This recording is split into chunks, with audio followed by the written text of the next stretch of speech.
Welcome to Bible Reader Companion. Our Bible reading this week is 1 Corinthians chapters 15 and 16 and 2 Corinthians chapters 1 through 8.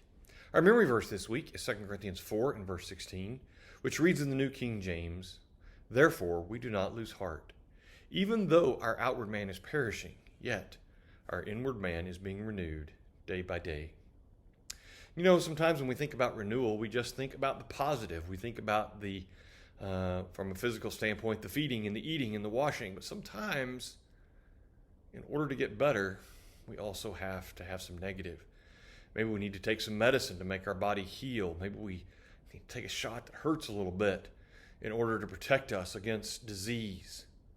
And sometimes in our spiritual lives, we need some sorrow to move us in the right direction. Paul talks about this in 2 Corinthians chapter 7 and beginning in verse 7.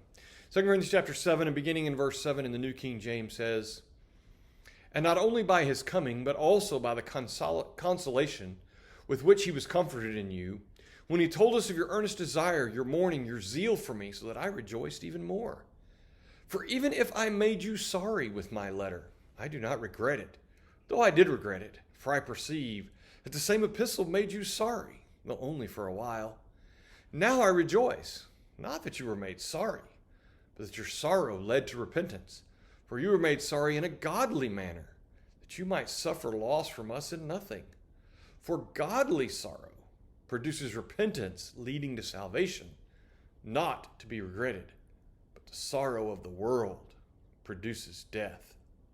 For observe this very thing, that you sorrowed in a godly manner, what diligence it produced in you, what clearing of yourselves, what indignation, what fear, what vehement desire, what zeal, what vindication. In all things you proved yourselves to be clear in this matter. Therefore, although I wrote to you, I did not do it for the sake of him who had done the wrong, nor for the sake of him who suffered wrong, but that our care for you in the sight of God might appear to you." You know, we've talked about this a number of times in our discussions. But facing our sin and having others face us with our sin is never fun. It's never easy. And sometimes it hurts, and sometimes it leads to sorrow. But Paul says he did it for their good.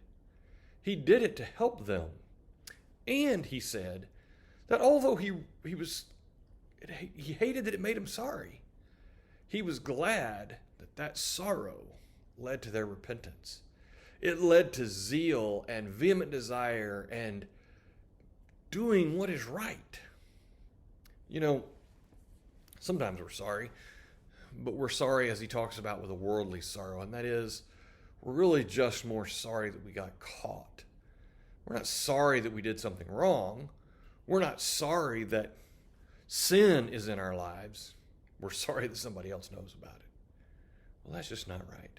That's not the kind of sorrow that's going to get our inward man renewed the way it needs to be.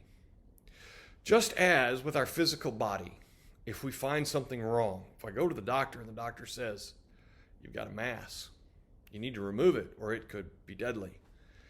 Doctor says, "You've got a virus or you've got a bacterial infection. The only way to get rid of it is with some medicine. And this medicine might make you sick, but in the long run, it'll make you better."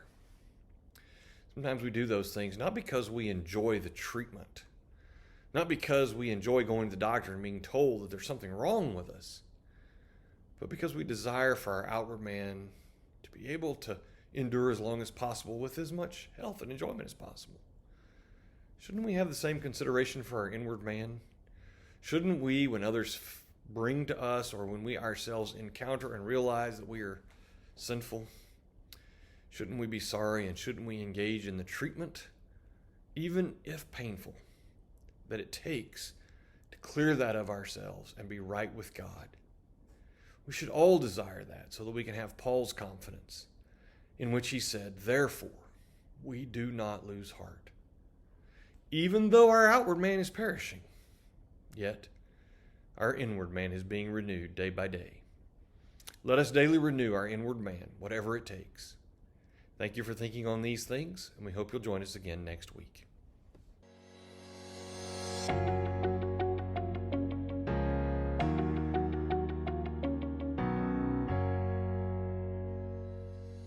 Thank you for taking the time to watch this video.